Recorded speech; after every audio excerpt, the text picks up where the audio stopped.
7 number question जिसमें दिया हुआ है कि 2 वर्ष में रुपया वापस करने पर कोई ब्याज नहीं देना पड़ेगा।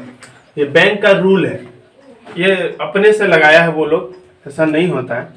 बोला कि 2 वर्ष में यदि पैसा हम उसका जितना लिए हैं उसको यदि हम वापस कर देते हैं, जितना भी पैसा लिए, यदि हम 2000 लिए, 5000 लिए या 10,000 लिए, जितना भी लिए, यदि उसको 2 साल के भीतर ही यदि हम जमा कर देते हैं तो हमको किसी तरह का ब्याज नहीं देना पड़ेगा, कोई भी ब्याज नहीं। तो इस शर्त पर 3 साथी एक समवाय बैंक से क्रमशः 6,000 रुपया, 8,000 रुपया और 5,000 रुपया उधार ले लिए।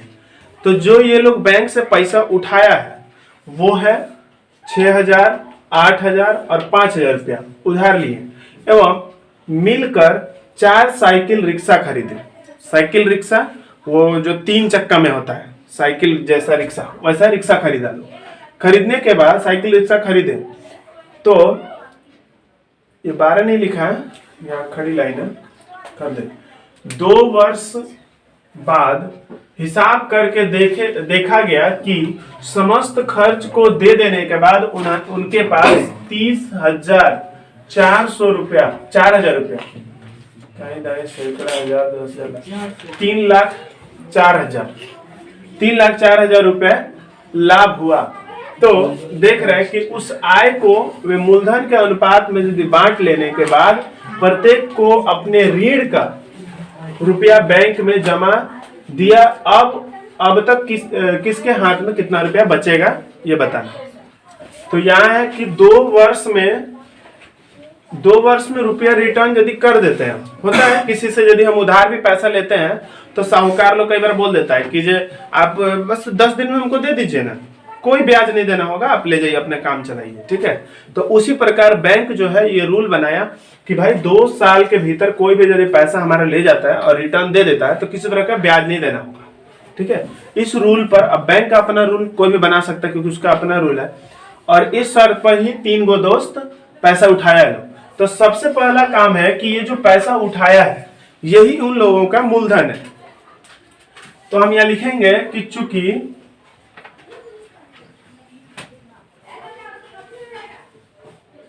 तीनों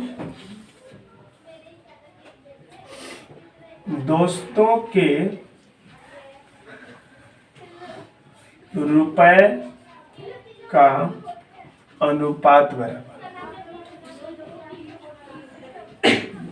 तीनों दोस्तों का रुपया कितना अनुपात है वो लिखेंगे पहले। यहाँ 6,000 अनुपात 8,000 अनुपात 5,000।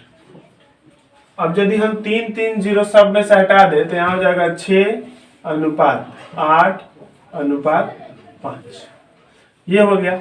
अब जैसे ही हमारे ये होता है इसके बाद हम करते हैं अनुपातिक योग। तो इसलिए अनुपातिक योग बराबर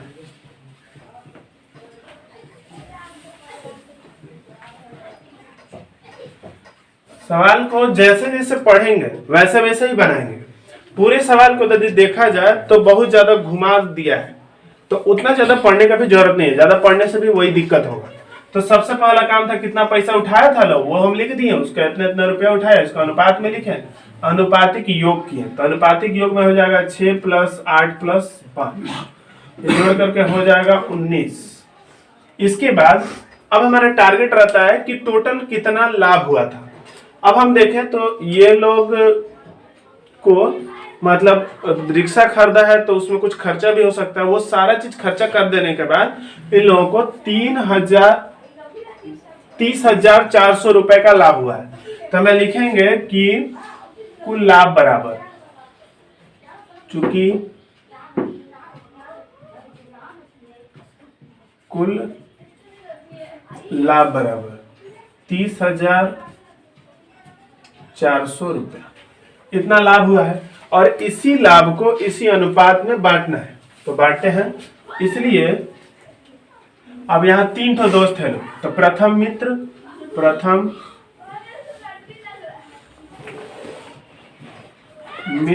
का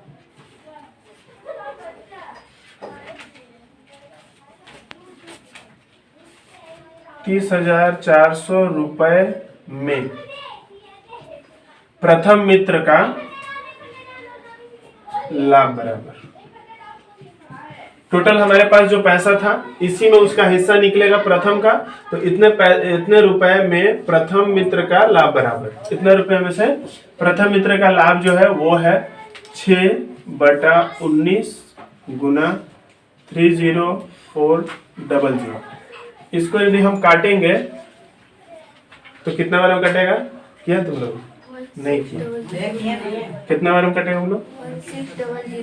1600। तो इसको यदि हम काटते हैं तो 1600 1600 बार में कट जाएगा।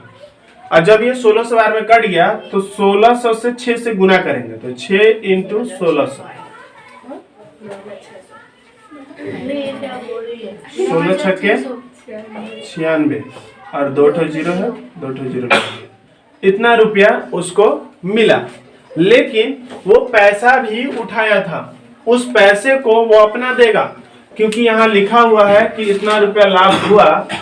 उस आय को वे मूलधन के अनुपात में बांट लेंगे। मूलधन आनंद आया? आनंद आया तो नहीं।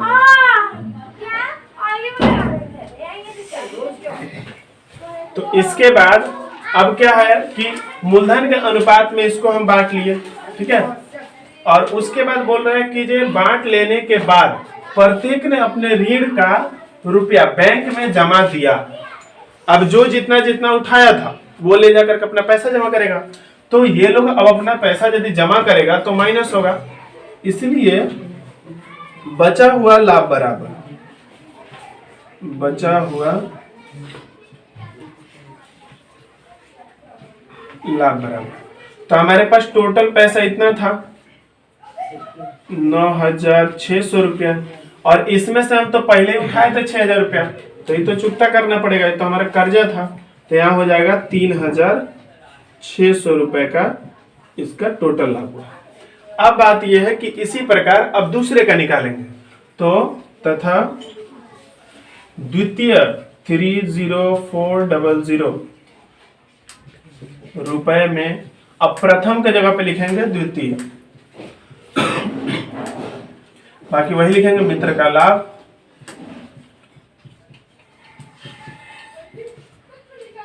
बराबर। तो इसका यदि हम लाभ निकालें तो ये हो जाएगा, दूसरा में 8 है तो 8/19 गुना 30400। यदि हम इसको काटेंगे तो 1600 बार में कट जाएगा और 16 8 128, उसके बाद 00 लगा देंगे। अब ये हमारा जो रुपया आया ये तो उसमें से निकला, लेकिन हम जो पैसा उठाए थे 8000 रुपया उसको भी द्वितीय मित्र को 8000 रुपए को इससे माइनस करना होगा।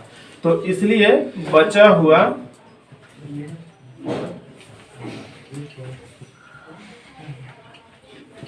लाभ बराबर, तो 12800 में से हम घटा देंगे 8000 रुपया, तो इसमें आ जाएगा 4800 रुपया। इतना रुपया हमारा द्वितीय का निकला। अब द्वितीय का हम निकाल लिए, फिर हम तृतीय का निकाल सकते हैं, तो इधर निकाल लेते हैं। तथा तृतीय 30400 रुपए में, यहाँ से देख के लिख रहे हैं एकदम सेम टू सेम है। इतने रुपए में प्रथम द्वितीय, अब लिखे तृतीय में तृतीय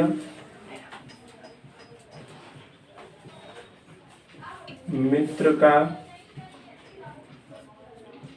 लाभ बराबर। अब तृतीय मित्र का लाभ के लिए 5/19, तो 5/19 और गुना कर देंगे वही 30400 काटेंगे 1600 बार में कर जाएगा 16 × 5 = 80, 00 लगाएंगे। इतना रुपया आया लाभ, लेकिन ये भी पैसा उठाया था 5000 रुपया, तो इसलिए बचा हुआ लाभ बराबर